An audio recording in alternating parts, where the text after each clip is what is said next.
Bona nit i benvinguts a Lloret al dia. Avui us volem apropar la intel·ligència artificial de la mà d'una lloretenca que s'ha especialitzat als Estats Units a estudiar l'intel·ligència artificial i a treballar a diferents empreses de renom per tal d'aprofundir en aquest camp que encara és desconegut com és l'intel·ligència artificial. Avui a Lloret al dia us volem apropar una mica més sobre aquesta intel·ligència artificial de la mà de Margarita Geleta. Fitel Network us ofereix aquest programa.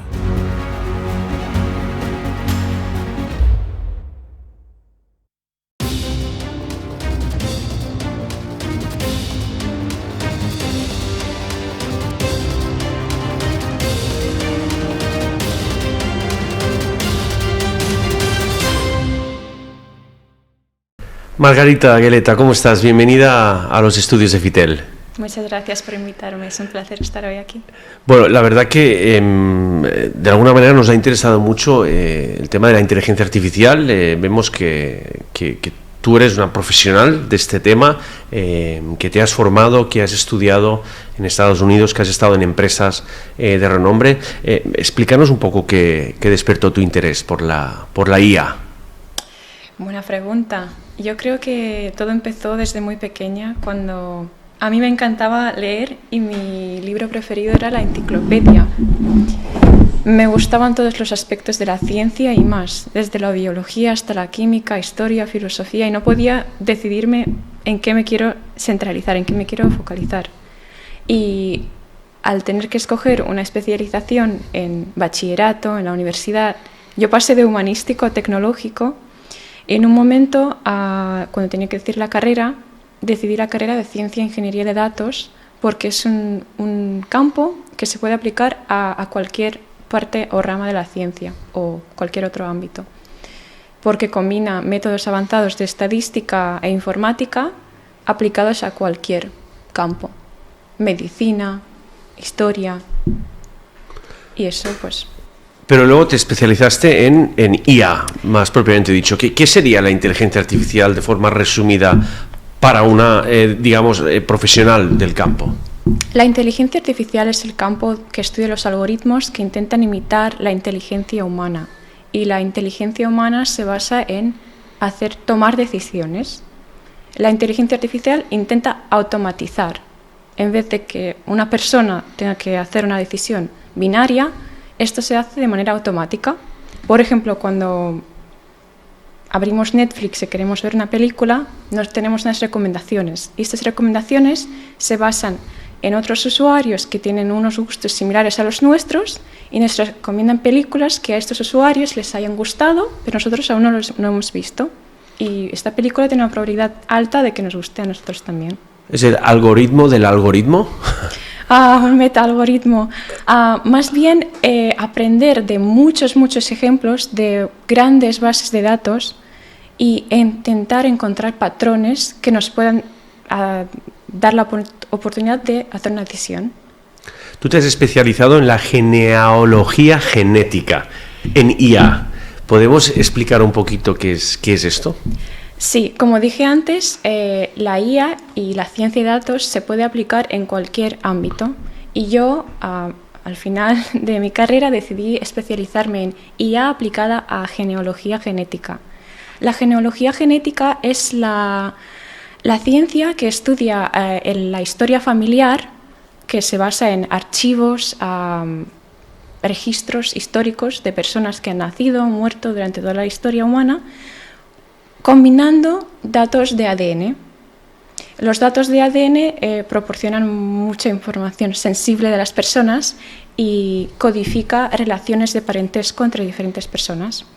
Entonces, la genealogía genética tiene aplicaciones tanto biomédicas como forenses. Biomédicas, por ejemplo, hay ciertos grupos de personas que tienen predisposición a ciertas enfermedades y esto se debe a algunas variantes que se encuentran en el ADN y también el metabolismo de cada persona depende directamente del ADN y por eso algunos medicamentos tienen efectos adversos para una persona pero no tienen para otra. Entonces, si podemos tener en cuenta el ADN de una persona, podemos personalizar mejor un tratamiento médico. Sería de alguna manera aislar ese ADN para llegar a conclusiones, ¿no? Es decir, tú podrías llegar a encontrar familiares que quizás no se conocen mediante la IA y mediante la genética.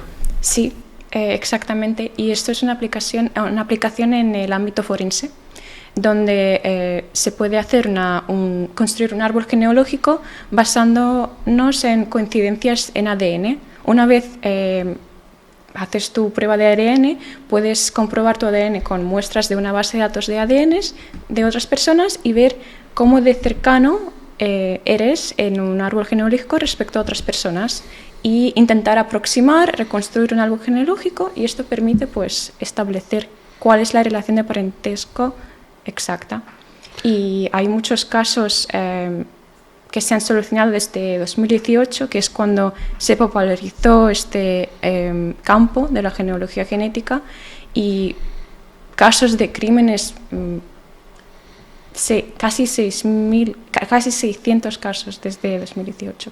Crímenes sin resolver que por un algoritmo de la IA permiten llegar a identificar pues, el ADN de diferentes culpables. Un caso muy famoso es el del Golden State Killer, que era un asesino en los años 80 en California, que asesinó y hizo cosas horrendas con mujeres, y solo la investigación que se llevó solo encontró su ADN en la escena de crimen, pero no tenía ni idea de quién era, y pasaron décadas hasta que un grupo de investigación tuvo la maravillosa idea de utilizar la genealogía genética, y lo que hicieron es tomar el ADN de la escena de crimen, intentar encontrar coincidencias con bases de datos de ADN, y encontraron a un primo tercero que tuvo una coincidencia, y a partir de haber encontrado el primo tercero construyeron un árbol genealógico, encontraron posibles perfiles que podrían ser esta persona,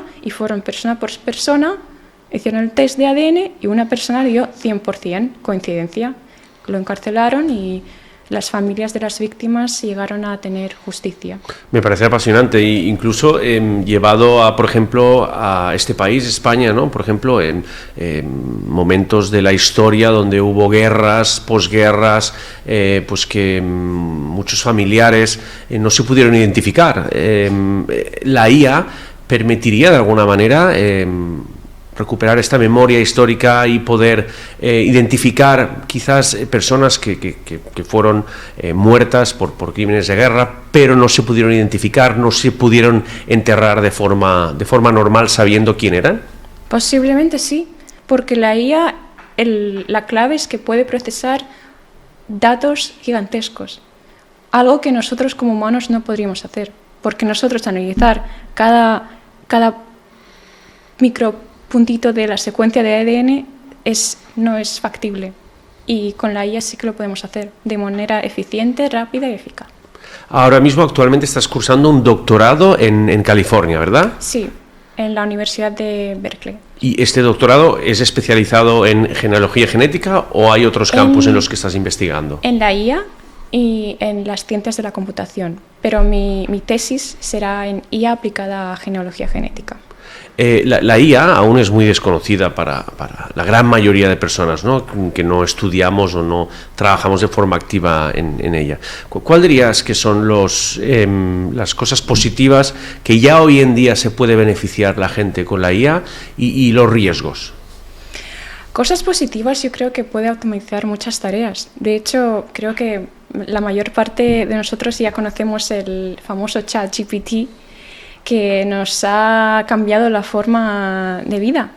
De hecho, en las escuelas, muchos estudiantes ahora usan esta herramienta para aprender más rápidamente y consultar a la IA para poder entender mejor los conceptos que se explican en clase. Estaremos desarrollando una inteligencia artificial cada vez más sofisticada, pero ¿no entramos en el riesgo de crear una sociedad quizás más limitante o no tiene nada que ver, es complementario? Depende de los datos en los que se entrene, porque obviamente el problema que puede haber es que son las corporaciones que entrenan estos modelos de lenguaje, como ChatGPT. pero todo depende de los datos en los que se entrene. Si los datos de entrada tienen un sesgo, puede ser un problema. Por eso hay que fomentar la diversidad de los datos y la diversidad de los equipos que están detrás del desarrollo de estas herramientas. Pero estamos preparados, es decir, al final la revolución de la inteligencia artificial puede ser que llegue a cuestionar modelos como el de la educación que estamos hablando ahora mismo, ¿no? Es decir, ¿habrá que adaptar todos los modelos educativos de las diferentes etapas a la IA? Sí, totalmente. Es como cuando yo estudiaba en la escuela, no podíamos usar internet o móviles en clase, era como tabú, no se puede. Pero ahora todos los niños y niñas usan internet y móviles y ordenadores en clase, es como la base, ¿no? Y ahora ChatGPT y los lenguajes, la IA, es la nueva realidad y nos tenemos que adaptar. Investigando un poco y preparándome la entrevista, he visto que también has trabajado en proyectos como la esteganografía de audio profunda y en plataformas educativas. ¿En qué campos? ¿Qué es la esteganografía de audio? La esteganografía, a mí me encanta este campo y creo que para explicarlo mejor voy a usar un ejemplo. La criptografía, que es un campo más conocido, voy a dar un ejemplo. Cuando entras en tu móvil y tienes que ver una contraseña, todos alrededor tuyo saben que la contraseña es un secreto, pero está encriptado, está cifrado de una manera que es computacionalmente difícil de romper el cifrado. Pero todos alrededor conocen que aquí hay un secreto. La esteganografía es diferente. La esteganografía no hay ningún cifrado, es a simple vista, un secreto a simple vista, pero la cosa es que nadie conoce que el secreto existe ahí. Es a simple vista y solo lo conoces tú y el receptor. Es, por ejemplo, como esconder una imagen dentro de una imagen. Y en mi caso, mi investigación era esteganografía de multimodal, donde yo escondía imágenes dentro de audio. Entonces, lo innovador de este proyecto es que podíamos transmitir ondas de audio que tenían una imagen dentro de la onda. Y es un proyecto que se publicó en una conferencia internacional en Singapur y fue bastante interesante. ¿Cómo se puede reproducir una imagen a través de una onda de audio? Con una red neuronal. Una red neuronal codifica la imagen dentro del audio. El audio después se pasa se captura con un micrófono y en el receptor. ¿Es capaz de reproducir esa imagen? Sí, la red neuronal procesa la onda de audio y obtiene la imagen que se codificó en el otro extremo. ¿Y a nivel educativo, cómo lo aplicaste? Fue un proyecto de investigación, pero el proyecto educativo que mencionas era un proyecto diferente, era un proyecto para democratizar el uso de la IA en escuelas y ámbitos educativos. Y cuando yo empecé mi doctorado en Estados Unidos, trabajaba como asistente del profesor y llevábamos unas clases. Y yo tenía varias clases con alumnos, en total 147 alumnos, y pues lanzamos esta plataforma para democratizar el uso de la IA y yo pues manejaba un poco el proceso y tuvimos muchos resultados positivos, a los estudiantes les gustó mucho y fue un proyecto financiado por la NSF, la National Science Foundation, que es una organización bastante famosa en financiar proyectos educativos en Estados Unidos. ¿Cuáles son los mayores mitos que crees que deberíamos desmontar de la inteligencia artificial? Yo creo que el primero es que la IA lo sabe todo, la IA no lo sabe todo. Ese es un mito. Todo depende de los datos en los que se ha entrenado y cómo se ha entrenado, porque es lo que le das de entrada es lo que la IA sabrá. Y luego sí que puede hacer combinaciones y dar la sensación que crea algo nuevo, pero siempre será dentro de este conjunto inicial. A modo de ejemplo, con lo que estás comentando, yo por ejemplo, que utilizo a diario ChatGPT, muchos de mis amigos o compañeros no lo sabían, pero si llevas mucho tiempo utilizando ChatGPT, tú le puedes preguntar a ChatGPT que te haga una pequeña descripción sobre ti mismo, es decir, con la información que te he volcado, ¿Qué podrías decir sobre mi persona en los campos que trabajo o mis intereses? Y te lo hace, es decir, al final lo que estás diciendo es cuanto más información tú le des, más inteligente estarás haciendo de alguna manera esta máquina, este programa, ¿no? Claro, porque hay un proceso de retroalimentación y toda la información que le des, esto complementará toda la información que ya tenía de antes. Y en ChatGPT también puedes conservar el historial. Conversaciones que hayas tenido al principio, hace un mes, esto sigue estando latente en el modelo y puede salir otra vez dentro de un mes. ¿Qué dirías de los sectores que creen que la inteligencia artificial puede llegar a ser un riesgo a la hora de sustituir capital humano? ¿Crees que esto podría llegar a pasar? Podría llegar a pasar. Yo creo que puede llegar a automatizar ciertas tareas básicas y es por eso que muchas empresas, hasta en Silicon Valley, tienen tantas olas de despidos, porque ya no necesitan tanto recurso humano, porque ciertas tareas ya se pueden automatizar. Pero por otro lado, creo que la IA también ha generado nuevos puestos de trabajo. Por ejemplo, los creadores de contenido en redes sociales que tienen a su disposición diferentes herramientas de IA que pueden usar para entretener al público. Esto es una vía. La segunda son emprendedores tecnológicos que tienen la posibilidad de crear startups, de crear empresas que las pueden llevar grupos pequeños de personas con la ayuda de IA. No necesitan una empresa, una corporación gigante para hacer las tareas que necesitan hacer para llevar la empresa a cabo. Vamos, que estaríamos hablando del sueño de cualquier corporación, ¿no? Minimizar costes, ¿no? Reducir capital humano y maximizar pues la posible expansión comercial de cualquier corporación. Sí, la empresa de un solo empleado ya puede ser una realidad.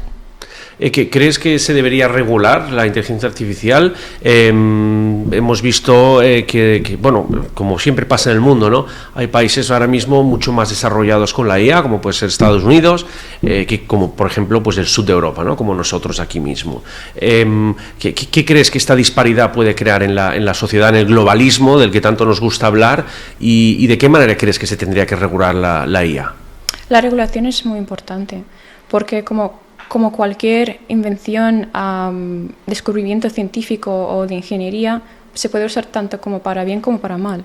Entonces, yo creo que siempre se tiene que adherir a la regulación vigente y ver cómo podemos encontrar este punto de balance entre no ser demasiado restrictivos, como censurar, pero tampoco dar la total libertad, porque ya vimos como los deepfakes, la IA que se usaba para cambiar los rostros de las personas con una cara de alguien o cambiar la voz de alguien y modificar lo que dicen, que esto puede hacer transmitir información que no es real. Esto se tiene que regular y de hecho actualmente las redes sociales tienen muchos filtros para poder discriminar qué es real y qué es generado por IA.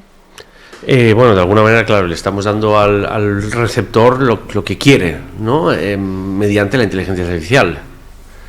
Pero también hay mucho en juego el modelo de empresa de cada red social, porque las redes sociales también les interesa tener a las personas en la red social. Hay un balance muy fino. ¿Cómo crees que una persona podría empezar a iniciarse en el mundo de la inteligencia artificial sin una formación previa? Hay muchos recursos online y yo creo que primero se tendría que construir la columna vertebral, que sería tener una base en matemáticas y una base en programación.